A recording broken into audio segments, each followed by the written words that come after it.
칠흑 같은 어둠이 안방을 집어삼킬 듯 내려앉은 깊은 밤, 김진사의 떨리는 손끝이 차가운 윗목을 더듬었으나 잡히는 것은 싸늘하게 식어버린 요강 단지 하나뿐이었다. 방금 전까지 귓가를 때리던 거친 바람 소리가 잦아들자 견딜 수 없는 정적만이 집안을 가득 채웠는데, 그것은 마치 수천 마리의 개미가 등골을 타고 기어오르는 듯한 소름 끼치는 공포를 동반하고 있었다. 김진사는 마른 침을 삼키며 닫혀있는 방문을 향해 쉰 목소리를 쥐어짜듯 내뱉었으나 돌아오는 대답은 없었다. 아가 안에 있느냐, 물 한 모금만 다오. 타는 듯한 갈증보다 더 그를 괴롭히는 것은 설명할 수 없는 불안감이었고, 그는 결국 비틀거리는 몸을 일으켜 문고리를 잡았다. 문을 벌컥 열어젖히자마자 마주한 것은 텅 빈 마루 위로 굴러다니는 집신 한 짝과 안채 건넌방. 문이 활짝 열린 채 덜컹거리는 기괴한 풍경뿐이었다. 불길한 예감은 빗나가는 법이 없어 김진사의 눈동자가 걷잡을 수 없이 흔들리기 시작했다. 건넌방으로 향하는 김진사의 발걸음은 마치 천근만근 쇠덩이를 매단 듯 무거웠으나 그의 마음은 이미 불길 속을 내달리는 듯 다급하기 그지없었다. 며느리가 기거하던 방에 들어서자마자 희미한 달빛 아래 드러난 광경은 그야말로 참혹함 그 자체였다. 벽에 붙어있던 장롱문은 이빨 빠진 노인처럼 흉하게 입을 벌리고 있었고, 그 안에 차곡차곡 개켜져 있어야 할 비단 옷가지들은 온데간데 없이 사라져 바닥에 나뒹구는 헌옷 몇 벌만이 주인의 비정한 떠남을 증명하고 있었다. 김진사는 비명을 지르며 장롱 깊숙한 곳으로 손을 집어넣어 바닥을 긁어댔으나 집안의 전 재산인 논문서와 반문서, 그리고 대대로 내려오던 금부치가 들어있던 검은 칠기함은 이미 자취를 감춘 뒤였다. 이럴 수는 없다. 네가 사람이더냐, 짐승이더냐. 김진사의 입에서 터져나온 절규는 공허한 방안을 맴돌다 허무하게 부서져 내렸다. 불과 사흘 전만 해도 이 집안에는 곡소리가 끊이지 않았고, 마당에는 문상객들이 신고 온 신발이 어지럽게 널려 있었으나 지금은 그 모든 것이 신기루처럼 느껴졌다.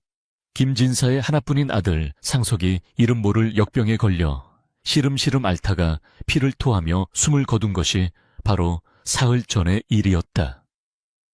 건장하던 아들이 하루아침에 송장이 되어 나가는 모습을 보며 김진사는 하늘이 무너지는 고통을 겪어야 했고, 정신을 잃고 쓰러지기를 수차례 반복하며 식음을 전폐했었다.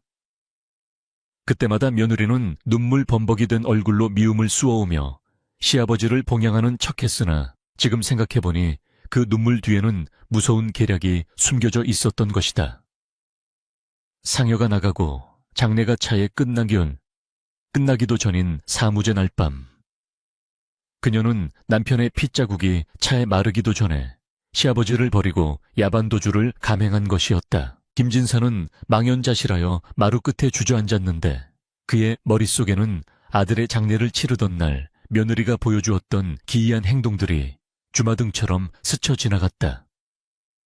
곡을 하다가도 잠시 멈추고 주위를 두리번거리던 눈빛 조문객들이 위로의 말을 건넬 때마다 슬픔보다는 무언가를 계산하는 듯 빠르게 돌아가던 눈동자, 그리고 밤늦게까지 부엌에서 달그락거리며 무언가를 챙기던 소리들이 이제야 하나의 퍼즐처럼 맞춰지기 시작했다. 그녀는 남편의 죽음을 슬퍼하기보다 과부가 되어 이 집에서 썩어야 할 자신의 앞날을 먼저 걱정했을 것이고, 늙고 병든 시아버지를 모시며 가난하게 사느니 재물을 챙겨 도망치는 편이 낫다고 판단했을 것이 분명했다. 인면수심이라 했던가, 사람의 탈을 쓰고 어찌 이런 천인공노할 짓을 저지를 수 있단 말인가. 김진사는 가슴을 주먹으로 내리치며 통곡했으나 그의 울음소리를 들어줄 사람은 이 넓은 기와집에 아무도 없었다. 밤바람이 더욱 거세지며 열린 문들이 제멋대로 춤을 추듯 쾅쾅거리는 소리를 내자 김진사는 마치 귀신들이 자신을 조롱하는 것 같은 착각에 빠져 몸서리를 쳤다. 그는 정신없이 안방으로 기어들어가 아들이 생전에 쓰던 서책이며 부통을 끌어안고 웅크렸으나 뼛속까지 파고드는 한기는 조금도 가시지 않았다. 아들을 잃은 슬픔이 채 아물기도 전에 닥쳐온 믿었던 사람의 배신은 그를 더 깊은 나락으로 밀어넣고 있었다. 상서가 불쌍한 내 새끼야. 네가 가면서 이 아비를 데려가지 않고 어찌 혼자 갔느냐. 네 마누라가 도망간 것을 알면 저승에서도 눈을 감지 못할 터인데. 김진사의 독백은 쉰 목소리가 되어 허공에 흩어졌고 그는 어둠 속에서 눈을 부릅뜬 채 다가올 내일의 아침이 영원히 오지 않기를 바라고 또 바랐다. 다음날 아침 마을 어귀 우물가에는 물동이를 이고 나온 아낙네들의 수근거리는 소리로 시끄러웠는데 그 내용은 하나같이 김진사 댁의 흉흉한 소문이었다. 글쎄 어젯밤에 그 집 며느리가 보따리를 싸서 도망가는 걸 본 사람이 있다지 뭔가. 서방 죽은 지 사흘도 안 됐는데 독하기도 하지. 아이고, 김진사 양반 불쌍해서 어쩌나. 아들 앞세우고 며느리 도망가고 그 많은 재산까지 몽땅 털렸다니 이제 거렁뱅이 신세나 다름없네 그려. 마을 사람들의 입방아는 바람을 타고 삽시간에 퍼져나갔고 동정 섞인 시선과 호기심 어린 눈빛들이 김진사의 집 담벼락 너머를 기웃거렸다. 대문은 굳게 닫혀 있었으나 그 안에서 흘러나오는 정막은 이미 그 집이 생기를 잃은 흉가로 변해가고 있음을 말해주고 있었다. 김진사는 방 안에서 꼼짝도 하지 않은 채 멍하니 천장만을 바라보고 있었는데 배고픔조차 느껴지지 않을 만큼 그의 영혼은 바짝 말라 있었다. 관에 고발하여 며느리를 추포해달라고 청할까 생각도 해보았으나 가문의 치부를 드러내는 일일 뿐더러 이미 도망친 지 반나절이 지난 사람을 찾는다는 것은 서울에서 김서방 찾기나 다름없는 일이었다. 더구나 며느리가 훔쳐간 문서들은 이미 다른 사람의 손에 넘어가거나 현금으로 바뀌었을 가능성이 컸기에 섣불리 움직였다가는 오히려 비웃음거리만 될 것이 뻔했다. 그는 자신의 무력함과 어리석음을 탓하며 입술을 깨물었고 입가에는 비릿한 피맛이 감돌았다. 한때 마을에서 제일 가는 부자 소리를 들으며 떵떵거렸던 김진사의 위세는 이제 하루아침에 물거품이 되어 사라져버린 것이었다. 시간이 얼마나 흘렀을까. 해가 중천에 떠올라 방 안 깊숙이 햇살이 파고들었지만 김진사에게는 그 빛조차 따갑게만 느껴질 뿐이었다. 그는 힘겹게 몸을 일으켜 부엌으로 나갔으나 며느리가 마지막으로 남겨놓은 식은 밥 한 덩이조차 보이지 않았고 쌀독은 바닥을 드러낸 채 텅 비어 있었다. 그제야 현실이 피부로 와닿기 시작했는데 이제부터는 누군가의 도움 없이는 하루 한 끼 때우기도 힘든 처량한 신세가 되었다는 사실이 뼈저리게 느껴졌다. 아들이 살아있을 때는 쳐다보지도 않았던 누런 보리쌀 한 톨이 아쉬워지는 순간이 올 줄이야 누가 알았겠는가. 그는 헛웃음을 흘리며 부뚜막에 주저앉아 아궁이 속에 남아있는 차가운 재를 손으로 헤집으며 지난날의 영화를 덧없이 회상했다. 그날 이후로 김진사의 집 대문은 열릴 줄을 몰랐고 간간히 담장 너머로 들려오던 글 읽는 소리마저 뚝 끊겨버리자 마을 사람들은 혀를 차며 그 집 앞을 지나다니기를 꺼려했다. 밤이면 들려오는 김진사의 통곡 소리가 귀신 울음소리처럼 들린다 하여 아이들은 그 근처에 얼씬도 하지 않았고 잡초가 무성해진 마당에는 도둑고양이들만이 제 집처럼 드나들었다. 김진사는 하루가 다르게 야위어 갔고 눈도 음리워은 퀭하게 들어가 해골 같은 형상으로 변해갔으나 그 누구도 감히 그에게 손을 내밀지 못했다.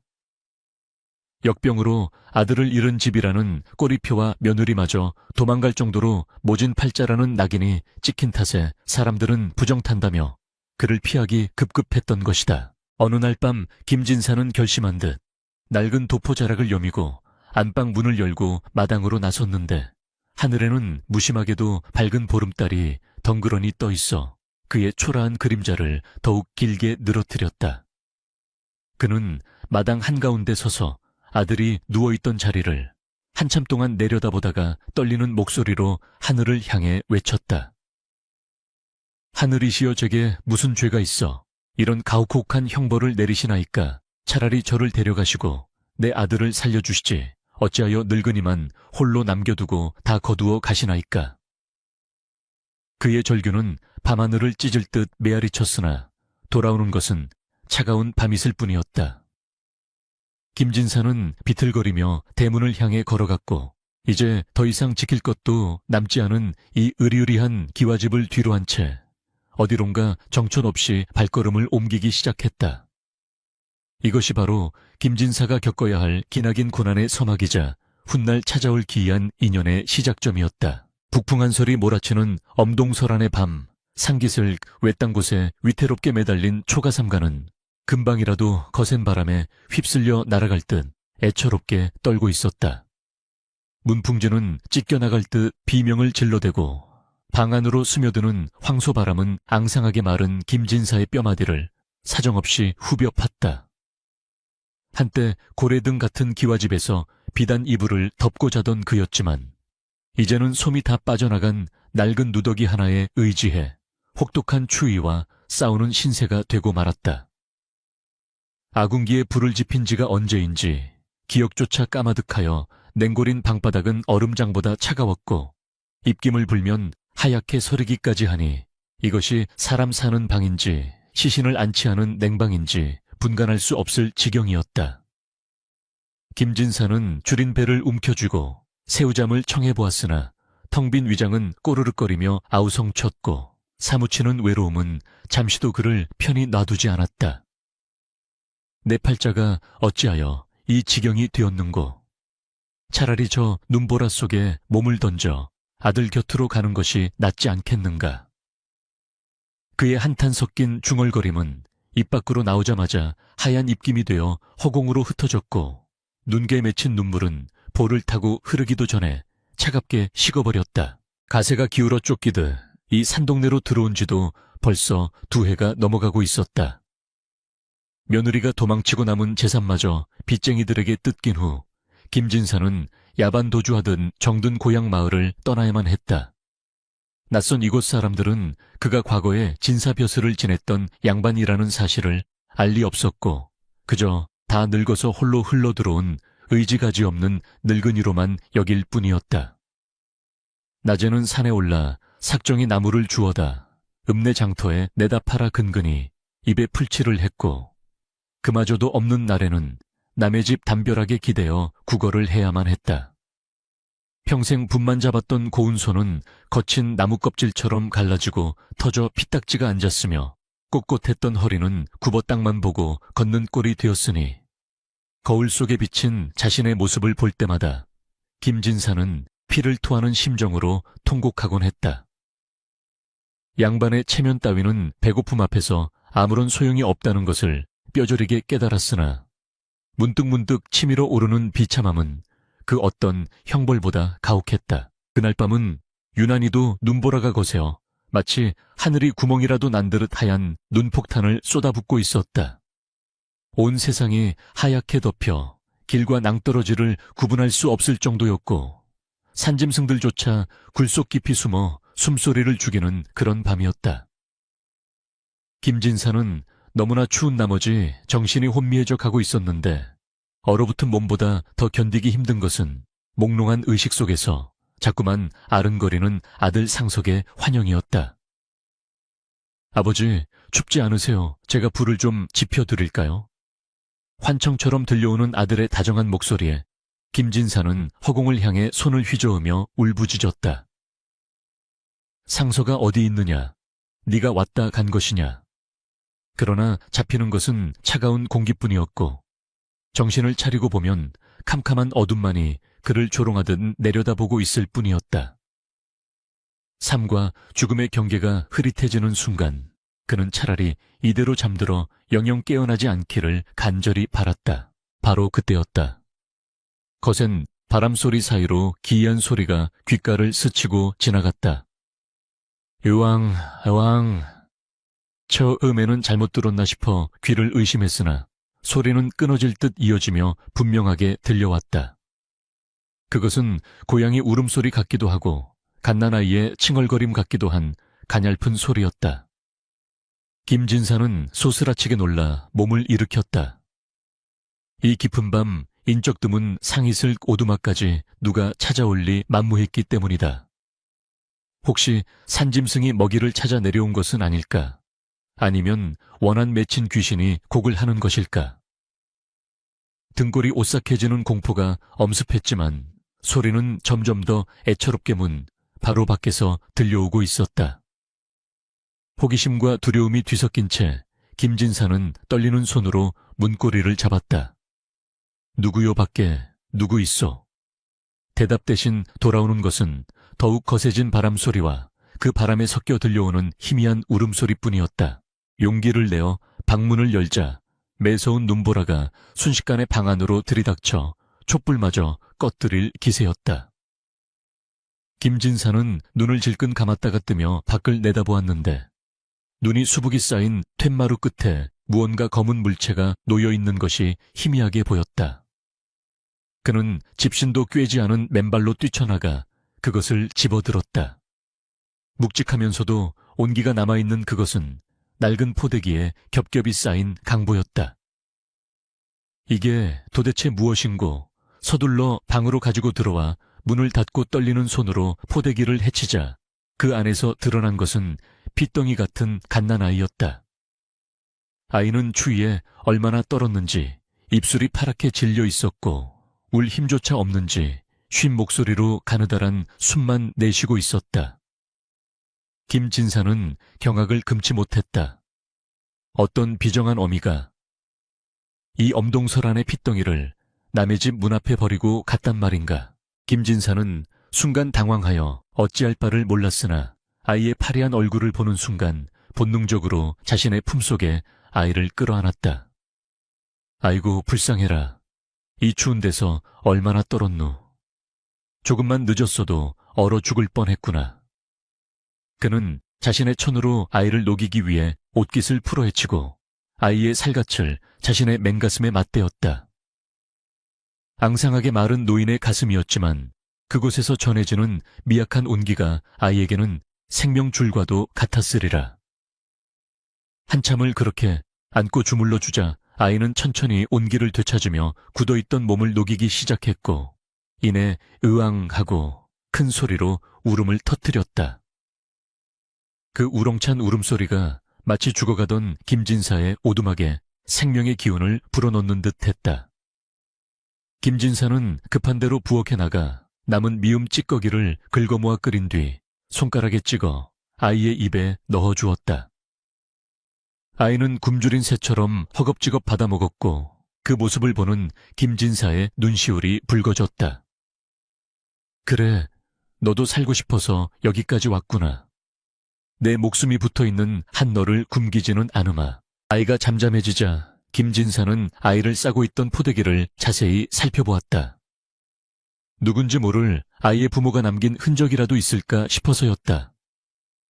낡고 해진 무명 포대기 속에서 툭 하고 떨어진 물건이 하나 있었는데 그것은 붉은색 매듭으로 정교하게 엮은 놀이개였다. 호롱불 아래 비추어 보니 싸구려 장신구가 아니었다. 옥으로 만든 나비 모양의 장식에는 섬세한 금박이 입혀져 있었고 그 뒷면에는 알 수 없는 기이한 문양이 음각으로 새겨져 있었다. 평범한 평민이나 천민이 지닐 수 있는 물건이 아니었다. 이 귀한 것을 어찌 포대기에 넣어두었을꼬 사연이 있는 아이로구나. 김진사는 직감적으로 이 아이가 예사롭지 않은 핏줄임을 깨달았다. 혹시 양반가에서 몰래 낳아버린 사생아이거나 피치 못할 사정으로 도망치던 중에 버려진 아이일지도 모른다는 생각이 스쳤다. 하지만 지금 중요한 것은 아이의 출신 성분이 아니라 당장 이 작은 생명을 살리는 일이었다. 김진사는 놀이개를 다시 잘 싸서 장롱 깊숙한 곳, 며느리가 털어가고 남은 비남 속에 소중히 보관했다. 훗날 아이가 자라 자신의 뿌리를 찾게 될 때 유일한 단서가 될 것이라 여겼기 때문이다. 밤이 깊어가고 눈보라는 여전히 거세게 몰아쳤지만 김진사의 방 안은 이전과는 다른 온기로 채워져 있었다. 아이의 규칙적인 숨소리가 방 안을 채우자 김진사는 오래전 아들 상석을 키울 때의 기억이 떠올랐다. 기저귀를 갈아주고 젖을 물리며 밤잠을 설쳤던 그 시절. 비록 몸은 고단했지만 마음만은 세상 무엇보다 풍요로웠던 그때가 사무치게 그리웠다. 그는 잠든 아이의 볼을 조심스럽게 쓸어내리며 나지막이 속삭였다. 내 아들 상석이는 갔지만 하늘이 내 놈을 대신 보내주신 모양이다. 내 너를 하늘이 주신 업보라 생각하고 거두마. 부디 아프지 말고 튼튼하게만 자라다오. 다음 날 아침 눈이 그치고 햇살이 비추자 김진사는 아이를 업고 읍내로 향했다. 젖동량을 하기 위해서였다. 마을 아낙네들은 늙은 거지가 다 죽어가는 아이를 업고 나타나자 혀를 차며 수근거렸지만 김진사는 부끄러움을 무릅쓰고 집집마다 대문을 두드렸다. 염치 없는 줄 아오나 이 아이가 굶어 죽게 생겼소. 젖 한 모금만 나눠주시면 내 죽어서라도 그 은혜를 잊지 않겠소. 굽신거리며 애원하는 김진사의 모습에 처음에는 문전박대하던 안악들도 핏기 없는 아이의 얼굴을 보고는 측은한 마음이 들어 젖을 물려주거나 쌀뜨물을 나눠주곤 했다. 개똥밭에 굴러도 이승이 났다는 말처럼 김진사는 아이를 살리기 위해 자신의 모든 자존심을 내려놓았다. 그는 아이에게 은윤이라는 이름을 지어주었다. 구름처럼 정처없이 떠돌다 내 품에 왔으나 언젠가는 구름을 타고 용이 되어 승천하라는 뜻을 담은 이름이었다. 운이는 김진사의 지극정성 덕분에 무럭무럭 자라났다. 비록 넉넉지 못한 형편이라 다 떨어진 옷을 입고 거친 밥을 먹어야 했지만 아이는 잔병치레 하나 없이 건강하게 컸다. 김진사가 산에서 나무를 해오면 고사리 같은 손으로 나뭇가지를 받아들고 김진사가 알아누울 때면 물수건을 적셔 이마에 올려주는 등 그 효심이 기특하기 짝이 없었다. 김진사는 운이를 볼 때마다 죽은 아들 상석이 살아 돌아온 듯한 착각에 빠지곤 했다. 운이의 눈매와 웃는 모습이 묘하게 상석을 닮아 있었기 때문이다. 운아, 너는 내 아들이다. 피가 섞이지 않았어도 너는 내 가슴으로 낳은 아들이다. 김진사가 흙투성이가 된 운이를 껴안고 눈물을 흘리면 영문도 모르는 어린 운이는 고사리 손으로 아비의 눈물을 닦아주며 해맑게 웃어 보였다. 그렇게 두 사람은 세상의 멸시와 가난 속에서도 서로를 의지하며 혹독한 겨울을 견뎌내고 있었다. 그러나 운명이란 놈은 짓궂게도 그들에게 잠시의 평화만을 허락할 뿐 또 다른 시련을 준비하고 있었으니 그것은 운이가 글을 배우기 시작하면서 서서히 다가오고 있었다. 세월은 흐르는 물과 같아 어느덧 10수년의 시간이 쏜살같이 지나갔고 김진사의 구분 등에는 더 깊은 골짜기가 패였으나 그의 눈빛만은 전보다 훨씬 깊고 맑아져 있었다. 그것은 바로 그의 곁을 든든하게 지키고 있는 청년 운이 때문이었다. 운이는 어느새 훤칠한 키에 준수한 용모를 지닌 장부로 성장해 있었는데 그 기상이 마치 흙 속에서 피어난 연꽃처럼 고고하여 보는 이로 하여금 절로 감탄을 자아내게 했다. 비록 남루한 무명옷을 걸치고 산에서 나무를 하거나 남의 집 일을 거들며 생계를 잇는 처지였으나 그의 몸가짐에는 감출 수 없는 귀티가 흘렀다. 마을 사람들은 그를 두고 개천에서 용 났다며 쑥덕거리면서도 그 반듯한 성품과 효심 앞에서는 함부로 대하지 못했다. 운이는 낮에는 땀 흘려 일하고 밤에는 호롱불 밑에서 책을 읽는 주경야독의 삶을 살고 있었다. 김진사는 비록 가세가 기울어 책 한 권 제대로 사줄 형편이 못 되었으나 머릿속에 들어있는 지식을 총동원하여 아들을 가르쳤다. 흙바닥을 종이 삼고 나뭇가지를 붙삼아 글자를 익히게 했고 운이는 스펀지가 물을 빨아들이듯 그 모든 가르침을 흡수했다. 천자문을 뗄 때부터 범상치 않음을 보였던 운이는 사서삼경을 줄줄 외는 경지에 이르렀고 때로는 스승인 김진사조차 생각지 못한 이치를 깨달아 질문을 던지곤 하여 아비를 놀라게 했다. 아버님 공자께서 말씀하신 효란 단순히 부모를 봉양하는 것에 그치지 않고 자신의 몸을 바로 세워 이름을 후세에 드날림으로써 부모를 현창하게 하는 것이라 하였습니다. 소자 비록 천한 신세이나 글을 읽을 때마다 가슴속에서 뜨거운 것이 치밀어 오름을 느낍니다. 운이의 당찬포부에 김진사는 기쁨과 회한이 뒤섞인 눈물을 삼키곤 했다. 그러던 어느 날 조정에서 인재를 뽑기 위한 과거 시험인 식년시가 열린다는 방이 읍내장터에 나붙었다. 김진사는 이 기회를 놓쳐서는 안 된다고 생각했다. 자신에 대해서 끊어진 벼슬길을 양자나 다름없는 운이가 이어준다면 그것이야말로 조상님께 씻을 수 없는 죄를 조금이나마 갚는 길이라 여겼기 때문이다. 그러나 당장 한양으로 올라갈 노잣돈은커녕 붓과 먹을 살 돈조차 없는 현실이 발목을 잡았다. 운이는 아버님 제 주제에 무슨 과거입니까? 그저 아버님 모시고 오순도순 사는 것이 제 꿈입니다 라며 손사래를 쳤으나 김진사는 생전 처음으로 아들에게 불호령을 내렸다. 내 이놈 내 재주를 썩히는 것이야말로 나를 욕보이는 것이다. 내 비록 늙고 병들었으나 네가 과거를 보러 갈 비용 하나 마련하지 못할 줄 아느냐. 그날부터 김진사는 자신의 자존심을 헌신짝처럼 내던졌다. 평생 양반이라는 체면 때문에 하지 않았던 굳은 일들을 마다하지 않았다. 남의 집 똥오줌을 퍼다 나르는 일부터 시작해 장터 바닥을 기며 떨어진 콩고물을 줍는 일까지 돈이 되는 일이라면 물불을 가리지 않았다.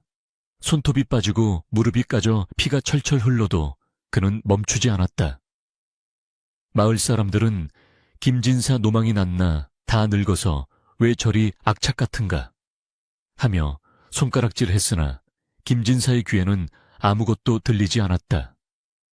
오직 운이에게 새도포 한 벌과 좋은 먹 하나를 들려 한양으로 보내겠다는 일념 하나뿐이었다. 밤마다 끙끙 앓는 소리를 내면서도 운이가 볼까봐 입에 재갈을 물고 신음소리를 삼키는 아버지의 모습을 보며 운이는 밤새 소리 없는 눈물을 흘려야 했다. 마침내 떠나는 날 김진사는 꼬깃꼬깃 모은 엽전 꾸러미와 정성껏 다림질한 무명도포를 운이에게 건넸다. 가거라. 가서 내 뜻을 마음껏 펼치고 오너라. 결과에 연연하지 말고 그저 네가 가진 것을 다 보여주고 오면 된다. 운이는 아버지 앞에 큰 절을 올리며 맹세했다. 아버님 소자 반드시 장원급제하여 아버님의 은혜에 보답하고 가문을 다시 일으키겠나이다. 운이의 뒷모습이 고갯마루 너머로 사라질 때까지 김진사는 망부석처럼 서서 자리를 뜨지 못했다. 아들이 떠난 빈자리는 너무나 컸으나 가슴 한구석에는 설명할 수 없는 확신이 차올랐다. 그 아이는 하늘이 낸 아이니 반드시 큰일을 해내리라는 믿음이었다. 한양으로 가는 길은 멀고도 험했으나 운이의 발걸음은 거침이 없었다. 과거장에 도착한 운이는 수많은 선비들 틈에 섞여 시제를 기다렸다. 시제는 동설한 동슈의 한 속의 매화였다. 운이는 눈을 감고 지난날 눈보라치던 밤 자신을 거두어준 아버지의 따스한 품과 혹독한 가난 속에서도 굴하지 않고 자신을 키워낸 아버지의 고결한 희생을 떠올렸다. 붓을 든 그의 손이 춤을 추듯 화선지 위를 누볐다. 그의 글에는 화려한 미사여구 대신 뼈를 깎는 아픔과 그것을 승화시킨 진한 감동이 녹아 있었다. 글을 써 내려가는 운이의 눈에서 뜨거운 눈물 한 방울이 떨어져 먹물과 함께 번져나갔는데 그것은 마치 눈 속에 핀 붉은 매화처럼 선명한 자국을 남겼다. 시험이 끝나고 발표가 나기까지의 시간은 김진사에게 천년과도 같았다. 그는 매일 정화수를 떠놓고 천지신명께 빌고 또 빌었다. 그리고 마침내 마을 입구에서 요란한 꽹과리 소리와 함께 암행어사 출두야가 아닌 김운선비소가 생원시 장원이요 하는 외침이 들려왔다. 운이가 붉은 앵삼을 입고 어사화를 꽂은 채 금이 환향한 것이다. 마을은 발칵 뒤집혔다. 거지나 다름없던 김진사의 양아들이 장원급제를 했다는 소식은 삽시간에 인근 고을로 퍼져나갔다. 어제까지만 해도 김진사를 무시하던 마을 사람들은 앞다투어 술과 고기를 들고 찾아와 굽신거렸고, 내 진작에 그 아이가 크게 될 줄 알았다며 너스레를 떨었다. 운이는 말에서 내려 곧장 늙은 아버지에게 달려가 엎드려 절을 했다. 아버님, 소자 약속을 지키고 돌아왔나이다. 김진사는 떨리는 손으로 아들의 어사화를 만지작거리며 하염없이 눈물을 흘렸다. 장하다 내 아들, 장하고 말고 내 이제 죽어도 여한이 없다. 두 사람의 뜨거운 포옹은 보는 이들의 눈시울을 붉히기에 충분했다. 김진사는 지난 10수년간의 서름과 고생이 눈 녹듯 사라지는 것을 느꼈다. 잃어버린 아들을 대신해 하늘이 보내준 선물 운이는 김진사의 무너진 자존심을 세워주었고 멸문지화에 처했던 가문을 다시 일으켜 세운 것이다. 그러나 호사다마 하오시 담어라 했던가. 좋은 일에는 막아 끼기 마련이었다. 운이의 급제 소식이 바람을 타고 널리 퍼지자 그 소문은 생각지도 못한 곳까지 닿게 되었다. 이웃 고을 장터에서 주막을 하며 근근히 살아가던 한 여인이 있었는데 그녀는 낯익은 이름에 귀를 쫑긋 세웠다. 김진사 댁 양아들 운이라. 나이는 20쯤 되었고 업둥이라지. 그녀의 눈동자가 탐욕스럽게 번들거렸다. 그녀는 바로 10수년 전 병든 시아버지를 버리고 야반도주했던 김진사의 며느리 뺑덕어멈이었다. 그녀는 훔쳐간 재산을 노름과 탕진으로 다 날리고 이제는 늙고 추레한 주모가 되어 있었다. 잠깐 운이라고 그리고 그 아이가 가지고 있다던 놀이개. 설마 뺑덕어멈의 머릿속에 과거의 기억 하나가 스쳐 지나갔다. 그녀가 도망칠 당시 너무 급하게 나오느라 챙기지 못하고 흘렸던 혹은 잊어버렸던 어떤 물건에 대한 기억이었다. 그리고 그녀는 운이가 급제했다는 소식, 뒤에 따라붙은 김진사라는 이름에서 확실한 냄새를 맡았다. 그것은 돈 냄새이자 자신의 비참한 인생을 한 방에 역전시킬 수 있는 기회의 냄새였다. 그녀는 주막문을 걸어 잠그고 보찜을 싸기 시작했다. 하늘이 나를 버리지 않았구나. 죽은 남편의 핏줄이 살아서 장원급제를 했다니 내가 그 어미가 아니면 누구란 말인가. 한편 잔치 분위기에 젖어있던 김진사의 집에서는 아무도 다가오는 검은 그림자를 눈치채지 못했다. 운이는 마을 사람들의 축하를 받으며 술잔을 기울였고 김진사는 아들의 늠름한 모습을 보며 행복에 젖어 있었다. 하지만 운이의 품속 깊은 곳 비단 주머니에 쌓여있는 낡은 놀이개가 왠지 모르게 서늘하게 느껴지는 것은 기분 탓이었을까. 운이가 합격 증서를 받아들 때 관아의 관리가 운이의 허리춤에서 살짝 빚어나온 놀이개 끈을 보고 묘한 표정을 지었던 것을 운이는 미처 보지 못했다. 비밀은 서서히 그 껍질을 깨고 세상 밖으로 나올 준비를 하고 있었고 그것은 김진사와 운이의 단단한 유대 관계를 시험할 거대한 폭풍이 되어 몰려오고 있었다. 행복의 절정에서 시작된 불안한 전조. 과연 이 부자는 탐욕스러운 과거의 망령을 이겨낼 수 있을 것인가. 잔치상은 엎어주었고 흥겨웠던 풍악 소리는 날카로운 비명 소리에 묻혀 흔적도 없이 사라졌다. 김진사의 집 마당은 순식간에 아수라장으로 변했는데 그 중심에는 머리를 산발하고 옷고름을 풀어헤친 채 땅바닥을 치며 통곡하는 한 여인이 있었다. 아이고 내 새끼야. 죽은 줄만 알았던 내 아들이 장원급제를 하다니 이게 꿈이냐 생시냐. 술 냄새와 퀴퀴한 땀 냄새를 풍기며 운이의 다리를 부여잡고 늘어지는 여인. 그녀는 바로 10수년 전 김진사의 가슴에 대못을 받고 도망쳤던 며느리였다. 그녀의 갑작스러운 등장은 맑은 하늘의 날벼락과도 같았고 잔치에 모인 마을 사람들은 떡을 먹다 목이 메인 듯 컥컥거리며 눈만 껌벅일 뿐이었다. 김진사는 사시나무 떨듯 떨리는 손으로 지팡이를 움켜쥐고 있었는데 분노로 인해 얼굴이 불그락푸르락 변하다 못해 검게 죽어가고 있었다.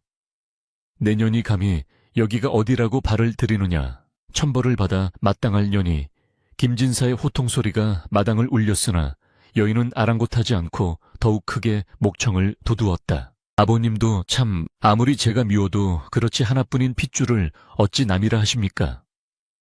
제가 그때 잠시 정신이 나가 실수를 했다 칩시다. 허나피는 물보다 진한 법. 이 아이가 제 배 아파 낳은 자식인 건 천지신명이 다 아는 사실인데 어찌 천륜을 끊으려 하십니까? 며느리의 뻔뻔함은 하늘을 찌를 기세였다. 그녀는 품속에서 누렇게 바랜 저고리 하나를 꺼내 흔들어대며 악을 썼다.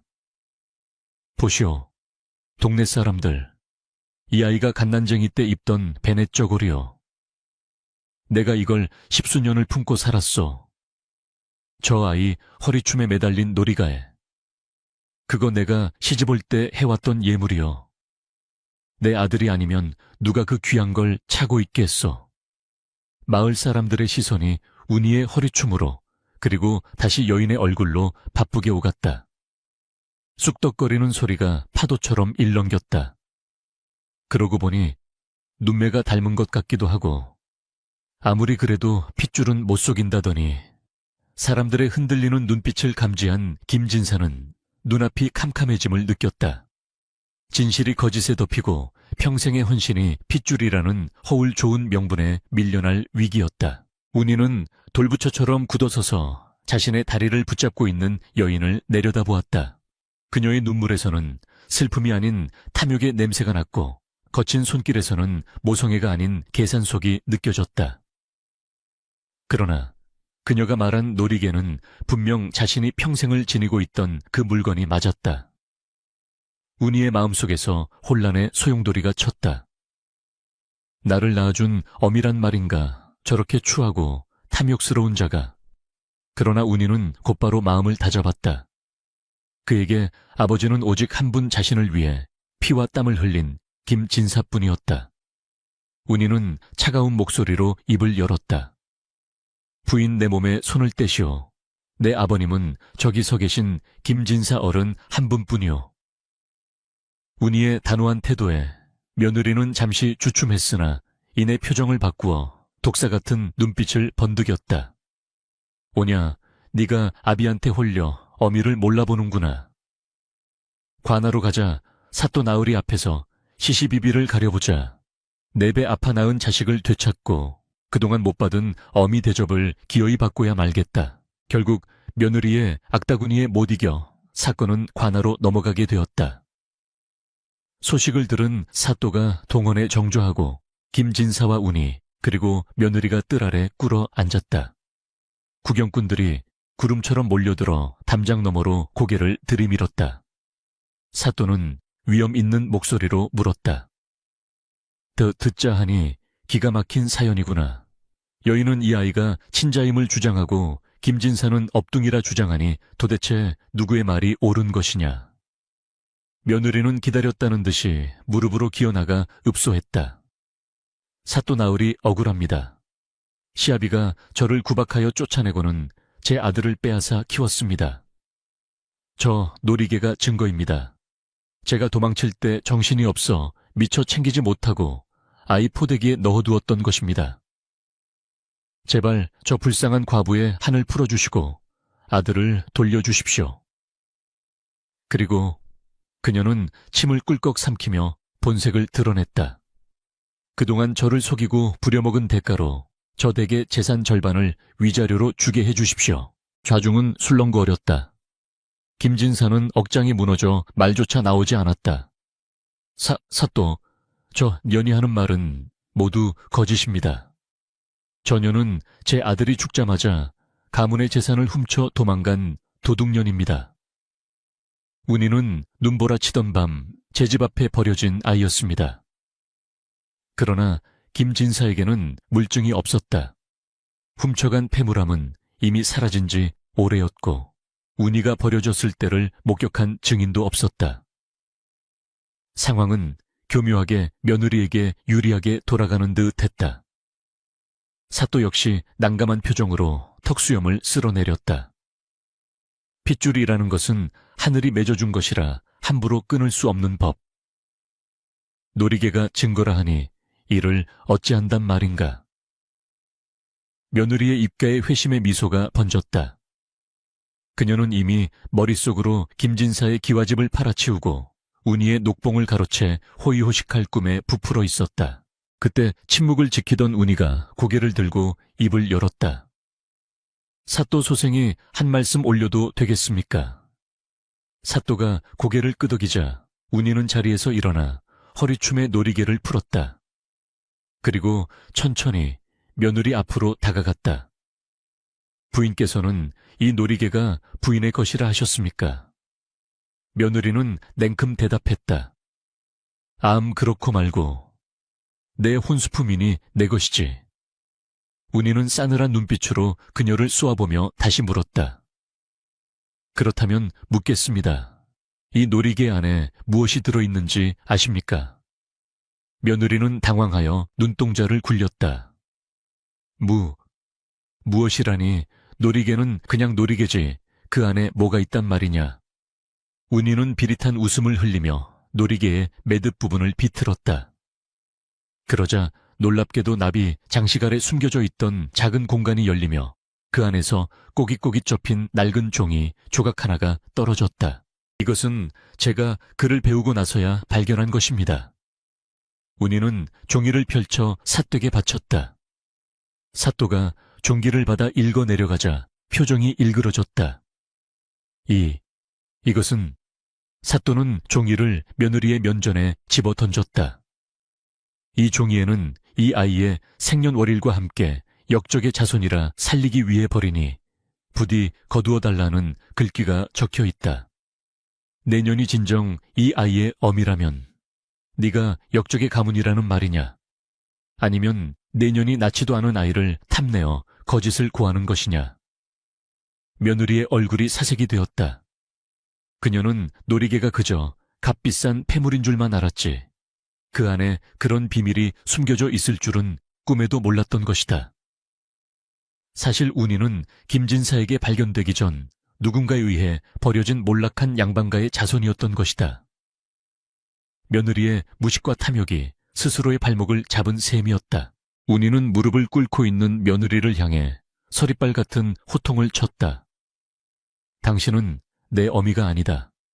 내 어미는 나를 낳아주신 분이지만 당신은 나를 버린 적도 낳은 적도 없다. 당신은 그저 내 출세를 이용해 배를 불리려는 추악한 거머리일 뿐이다. 운이의 목소리는 쩌렁쩌렁하게 울려 퍼졌고 듣는 이들의 가슴을 서늘하게 만들었다. 이어 운이는 김진사를 향해 돌아섰다. 그의 눈빛은 금세 순한 양처럼 부드러워졌다. 나를 낳아주신 부모님은 뵐 수 없으나 나를 사람으로 만들어주신 분은 바로 여기 계신 아버님이십니다. 똥기저귀를 갈아주시고 당신 굶어가며 미움을 먹여주신 그 은혜가 핏줄보다 였다 할 수 있겠습니까? 천류는 하늘이 짓는다 하나 인류는 사람이 짓는 것입니다. 저는 하늘이 맺어준 핏줄보다 사람이 지은 이 깊은 정을 따르겠습니다.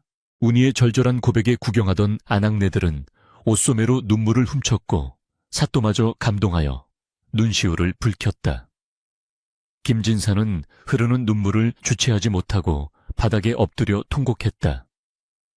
운아, 내 아들아. 사또는 판결봉을 내리쳤다. 듣거라, 이 폐악 무도한 여인은 탐욕에 눈이 멀어 천륜을 사칭하고 양반을 능멸하였으니 그 죄가 매우 무겁다. 여봐라, 저 년을 당장 형틀에 묶어 곤장 50대를 매우 쳐라. 그리고 다시는 이 고을에 발을 붙이지 못하게 하라. 포졸들이 달려들어 며느리를 끌어내렸다. 아이고, 사또 살려주십시오. 제가 잠시 미쳤나 봅니다. 그녀의 비명소리가 동원을 가득 메웠으나 그 누구도 동정의 시선을 보내지 않았다.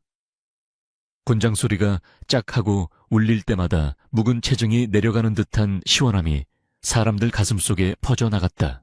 형벌이 끝나고 만신창이가 된 며느리는 마을 밖으로 내쳐졌고 쫓겨가는 그녀의 뒤통수에 아이들은 돌을 던지며 야유를 보냈다.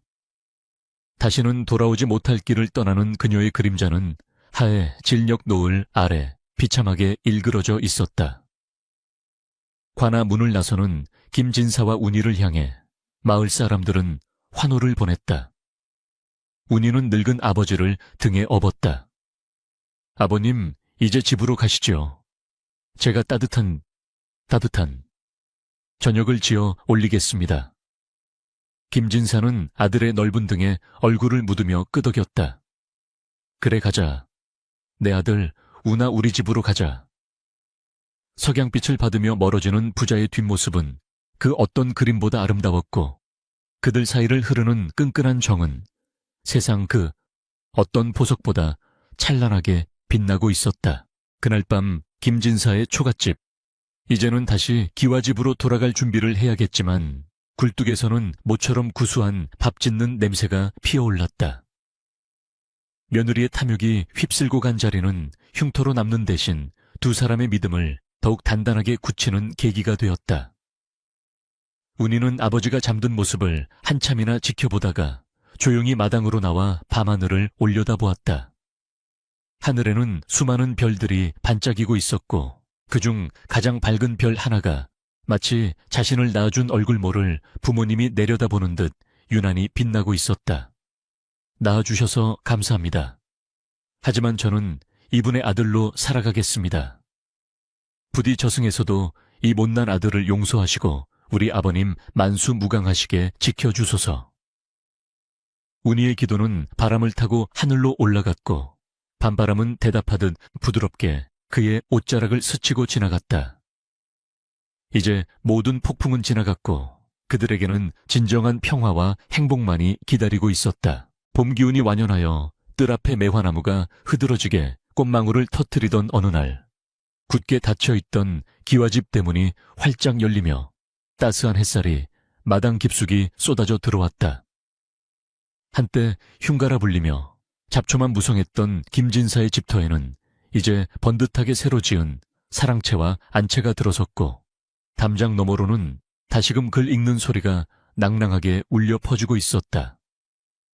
마을 사람들은 그 앞을 지나갈 때마다 걸음을 멈추고 부러움 섞인 탄성을 자아내곤 했는데 그것은 단순히 집의 겉모습이 화려해져서가 아니라 그 집안의 감도는 온화하고도 기품 있는 기운 때문이었다. 처마 끝에 매달린 풍경이 바람결에 청아한 소리를 낼 때마다 집안 하인들은 분주히 움직이며 활기를 더했고 부엌에서는 구수한 밥 짓는 냄새와 고기 굽는 향이 끊이지 않고 피어올라 온 동네를 훈훈하게 만들었다. 지난날의 모진 풍파를 이겨내고 김진사와 운이는 예전의 가세를 회복했을 뿐만 아니라 오히려 전화위복이 되어 더욱 큰 영화를 누리게 되었다. 운이는 조정의 부름을 받아 벼슬길에 나갈 수 있었음에도 불구하고 늙으신 아버님을 봉양하는 것이 소자의 으뜸가는 관직입니다라며 중앙의 요직을 마다하고 인근 고을의 형암자리를 자청하여 내려왔다. 덕분에 김진사는 아들의 극진한 봉양을 받으며 꿈만 같은 나날을 보낼 수 있었다. 비단 금침에 누워 아들이 올려주는 보약을 마실 때면 김진사는 이것이 이승의 삶인지 천상의 삶인지 헷갈릴 지경이었다. 며느리가 훔쳐 달아났던 재산은 운이의 녹봉과 하사품으로 차고 넘치게 채워졌고 무엇보다 잃어버렸던 가문의 명예가 드높여졌으니 더 바랄 것이 없었다. 그러던 중 집안에 또 한 번의 경사가 찾아왔으니 바로 운이가 혼례를 올리게 된 것이다. 상대는 이웃 고을의 덕망 높은 선비 가문의 규수로 용모가 단정할 뿐만 아니라 심성이 곱고 효심이 지극한 여인이었다. 혼례식이 열리던 날 김진사의 집 마당은 인산인해를 이루었다. 과거 김진사를 피하고 외면했던 사람들까지 모두 찾아와 축하의 술잔을 올리며 지난날의 잘못을 뉘우치듯 굽신거렸다. 김진사는 넉넉한 웃음으로 그들을 맞이하며 사람이 살다 보면 오르막도 있고 내리막도 있는 법, 지난 일은 다 잊고 오늘을 즐기세라며 호탕하게 대접했다. 새 며느리는 태백을 들이며 김진색에 큰절을 올렸는데 그 모습이 예전에 그 표독스러웠던 며느리와는 천지 차이라 김진사는 감격에 겨워 눈시울을 붉혔다. 내 며느리야, 부디 우리 운이와 백년해로하며 이 늙은이의 마지막 벗이 되어다오. 시간은 유수와 같이 흘러 어느덧 이듬해 안채에서 우렁찬 아기 울음소리가 터져 나왔다. 운이와 며느리 사이에서 떡두꺼비 같은 아들이 태어난 것이었다. 김진사는 버선발로 뛰어들어가 갓 태어난 손자를 품에 안았다. 쭈글쭈글한 핏덩이였지만 김진사의 눈에는 세상 무엇보다 귀한 보석처럼 보였다. 그는 아이의 얼굴에서 죽은 아들 상석의 모습과 눈보라치던 밤 자신의 품에 안겼던 어린 운이의 모습을 동시에 보았다. 아이고 내 새끼, 우리 집안의 대를 이을 귀한 손주가 드디어 나왔구나. 김진사는 아이의 볼에 자신의 거친 뺨을 비비며 하염없이 기쁨의 눈물을 흘렸다. 핏줄이 섞이지 않았음에도 불구하고 그 아이는 명실상부한 김진사 가문의 장손이었고 김진사의 사랑과 운이의 효심이 맺은 결실이었다. 마을 사람들은 김진사 댁복이 터졌다며 칭송했고 아이의 돌잔치는 사흘 밤낮으로 이어지며 고을의 축제가 되었다. 어느 한가로운 가을, 오후 김진사와 운이는 사랑채 툇마루에 나란히 앉아 차를 마시고 있었다. 뜰에는 붉게 물든 단풍이 낙엽되어 떨어지고 파란 하늘에는 고추잠자리들이 한가로이 맴돌고 있었다. 김진사의 무릎에는 곤히 잠든 손자가 누워 있었고 운이는 아버지의 찻잔에 따뜻한 차를 채워드리고 있었다. 김진사는 찻잔을 들어 향을 음미하며 넌지시 입을 열었다. 운아, 네가 처음 내 집에 왔던 날을 기억하느냐? 운이는 미소를 지으며 고개를 끄덕였다. 어찌 있겠습니까? 춥고 배고팠던 그 밤 아버님의 따스한 품이 없었다면 저는 이미 이 세상 사람이 아니었을 것입니다. 김진사는 허허 웃으며 손자의 머리를 쓰다듬었다. 아니다. 그날 너를 살린 건 내가 아니라 네가 나를 살린 게다. 자식 잃고 며느리 배신의 치를 떨며 죽어가던 내게 내 놈은 다시 살아야 할 이유를 주었지. 그러니 이 모든 행복은 네가 내게 준 선물이다. 운이는 자리에서 일어나 아버지 앞에 무릎을 꿇고 정중히 절을 올렸다. 아버님 소자, 비록 낳아주신 부모님의 얼굴은 모르나 아버님이 계셨기에 낳아주신 은혜보다 더 큰 길러주신 은혜를 입었습니다. 세상 사람들이 핏줄을 논하고 혈통을 따지나 저에게 아버지는 오직 김진사 어른 한 분뿐이십니다. 다음 생에도 그 다음 생에도 부디 소자의 아버지가 되어 주십시오. 운이의 진심 어린 고백에 김진사의 가슴속에서 뜨거운 덩어리가 울컥 치솟았다. 그것은 단순한 감동을 넘어 인간으로서 느낄 수 있는 최고의 희열이자 보람이었다. 그는 떨리는 손으로 아들의 손을 꼭 잡았다. 고맙다 내 아들. 참으로 고맙다. 내 너를 만나 한평생 후회 없이 살다 가는구나. 두 사람의 맞잡은 손 위로 따스한 가을 햇살이 축복처럼 내려앉았다. 한편 쫓겨난 전 며느리에 대한 소문이 간간히 바람결에 들려오기도 했다. 다른 고을에서 주막을 전전하다가 몹쓸 병에 걸려 객사했다는 흉흉한 소문도 있었고 거지가 되어 장터를 떠돌며 구걸을 한다는 이야기도 있었다. 하지만 김진사와 운이는 그 소문에 귀를 기울이지 않았다.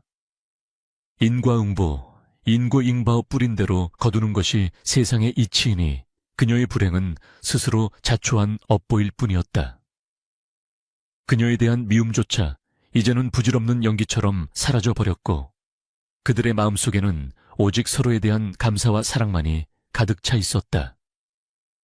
악인은 벌을 받고 선인은 복을 받는다는 권선징각의 진리가 이토록 명쾌하게 증명되었으니 김진사 가문의 이야기는 고을을 넘어 먼 지방에까지 전해지며 많은 이들의 귀감이 되었다. 세월이 흘러 김진사가 천수를 누리고 눈을 감던 날 그의 얼굴은 더없이 평온했다. 운이는 상주가 되어 3년 동안 심효살이를 하며 지극한 효성을 다했고 마을 사람들은 그 모습을 보며 친자식도 저리 하지는 못할 것이라며 혀를 내둘렀다. 김진사의 묘소 앞에는 비석 하나가 세워졌는데 거기에는 운이가 직접 쓴 글귀가 새겨져 있었다. 가슴으로 낳아 사랑으로 기르신 아버지, 여기 잠들다. 이 짧은 문장 속에 두 사람의 기구하고도 아름다웠던 인연이 모두 담겨 있었다. 운이는 이후로도 오랫동안 백성을 사랑하는 목민관으로 칭송받으며 가문을 빛냈고 그의 후손들 또한 조상의 뜻을 받들어 대대로 번창하였다. 진력 김진사의 고택마루에 앉아있으면 어디선가 들려오는 듯하다. 눈보라 치던 밤에 애처로운 울음소리와 그 아이를 품에 안으며 흘렸던 늙은 아비의 따스한 자장가 소리가 핏줄이라는 껍데기보다 더 진하고 붉은 것은 서로를 위하는 마음이라는 사실을 이 이야기는 우리에게 나지막이 속삭여주고 있다. 진정한 가족이란 하늘에서 뚝 떨어지는 것이 아니라 서로의 상처를 보듬고 긴 세월을 함께 견디며 만들어가는 것임을. 김진사와 운이 두 사람의 이야기는 저무는 노을 속에 영원히 지지 않는 따스한 등불이 되어 오늘날까지도 차가운 세상을 살아가는 우리들의 가슴을 데워주고 있다.